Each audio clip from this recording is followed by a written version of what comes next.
So'nggi yillarda turizm eksporti 1.6 karraga oshib, 3,5 milliard dollarga yetdi. Bu sohada 2000 dan ortiq yangi tadbirkor ish boshladi. Hududlarda turizm va servis infratuzilmasi juda tez rivojlanyapti. Xususan 8 yilda mahalliy va xorijiy investorlar 6,5 milliard dollar sarmoya kiritib, 130 ming mehmonxona o'rni yaratdi.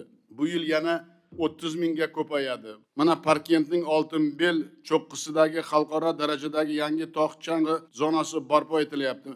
Amirsoy maydonidan 4 karra katta.